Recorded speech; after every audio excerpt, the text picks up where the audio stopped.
The human nature of having interest rates that low from that long and the reciprocity of shooting rates up the fastest pace in history. If you look at it on a log normal basis, it is. On a global basis, all these central banks, it's just, I think it's irrational to not expect normal reciprocity in markets and in what's happened with what people have done during that low interest rate period. So that's why I'm looking for one of the most significant economic resets of a lifetime based on normal cycles. And that to me is a key part of it.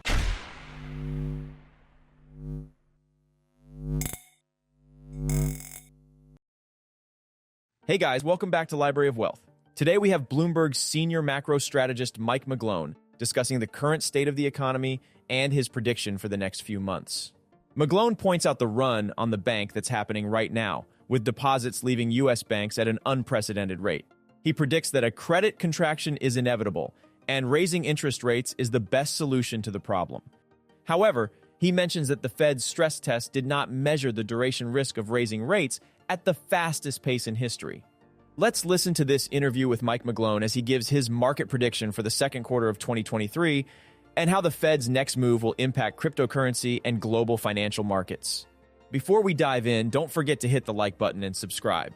It's a tremendous help for the growth of the channel and helps us bring you more content just like this.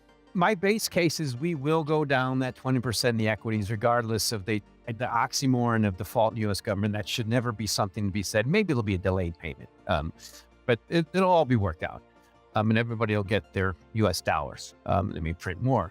But we are seriously tilting towards a recession. The Federal Reserve is still tightening, and the job winning out of the Fed governors is significant. You cannot, don't fight the Fed has been one of my main mantras for well over a year, and it still is.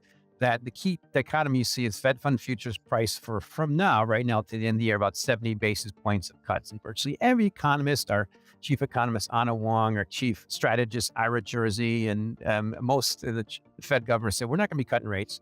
Saying that, it means there's only one way for that really to happen, for the futures market to be right, and that is for the stock market to go down and make it happen, unfortunately, which might be led by Bitcoin. So the situation we're in right now, I see as mostly risk, lose for risk assets. And you're seeing that in commodities. There's significant deflationary forces showing up in commodities. So I look at the politics are all part of it. To me, it's the most overwhelming macro is that it's May. We just had a Fed hike. We've had 2 Fed hikes despite this banking crisis. And this is the kind of thing I think we're going to look back from the future and say, okay, well, we probably should never do that again because what resulted was a significant depression, maybe recession. It's a key thing. Now, I say that. I don't like to say it as McGlone has been my nickname I've earned, but just point out the facts of liquidity and history, which I love getting on your program. We've never had a pump in liquidity like we've had up to that peak of money supply around 26% in 22, down negative now. Never had that. And we've never had the dump like we've had now in terms of not only just money supply, but you're seeing it in bank deposits receiving. And just the lessons of history say we should expect some form of reciprocity in economic activity. Not complicated at all. So that means in the stock market, maybe just a normal 50% peak to trough correction. We've had that in the last 2 recessions. The key thing is in the leading markets, it's already happening, Michael. Like if I look at the most significant measure of heat, electricity, and fertilizer in this country, natural gas has dropped to the same price as 1990. Significant deflationary forces. The Bloomberg Commodity Index is down 24% on a 1-year basis. Copper has just broken down in the year, pumped 12%. There's still these little things. So I look at politics and everything. Yeah, the debt crisis is a pretty significant tree, but the forest is that we are tilting down towards a severe recession. Hasn't even started. And all the indications are right now, key question I'll leave you with is there's nothing I see on the radar at close that what can stop this downward trajectory at the moment. To me, the base case from a year from now is we will be in severe deflationary situation. And it's already happening in commodities. I pointed out, it's happening in yields, already pointing that out. It's happening in virtually every indicator I look at. You look at, here's one key fact. The producer price index around 2% now, last year's peak was 18 or so, is dropping at the fastest pace in history. That goes back to 1948. Now that's got a 2 beta, to CPI. Typically, it runs ahead of it. If CPI is running 5%, PPI is usually 10%. It's a 2 beta. It's going to be negative when we print the June number on July 13th, and it might somewhat mimic the lowest level ever, which was July 2009 at 6.9%, because it's the measure.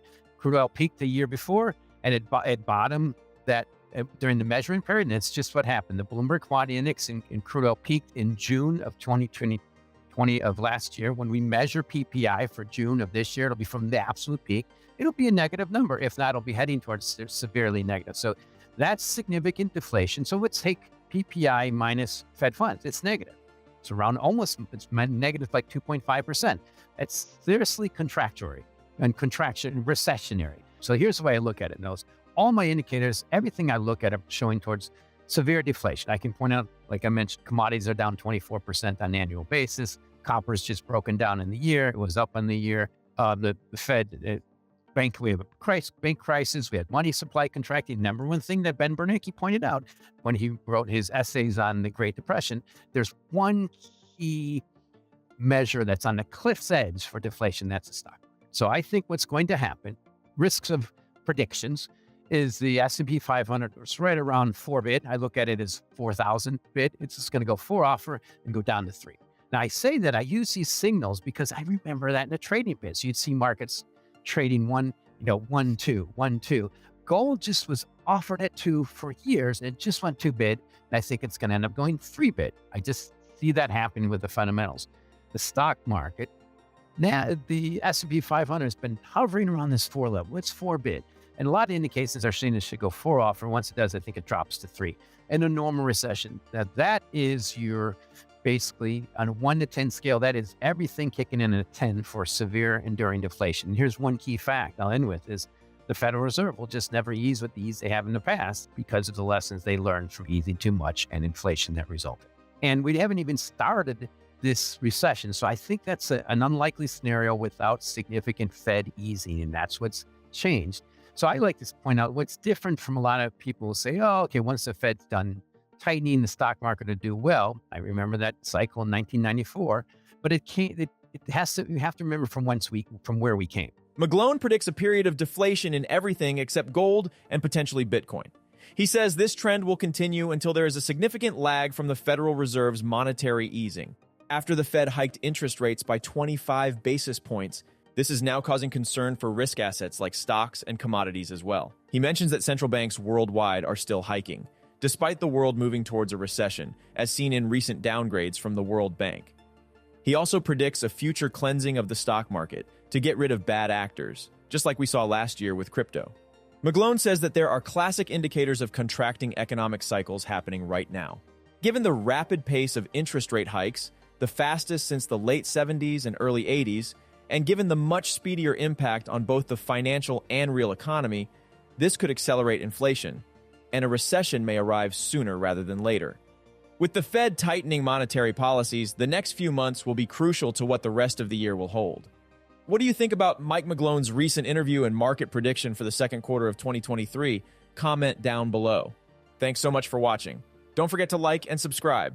This is the Library of Wealth. We'll see you in the next video.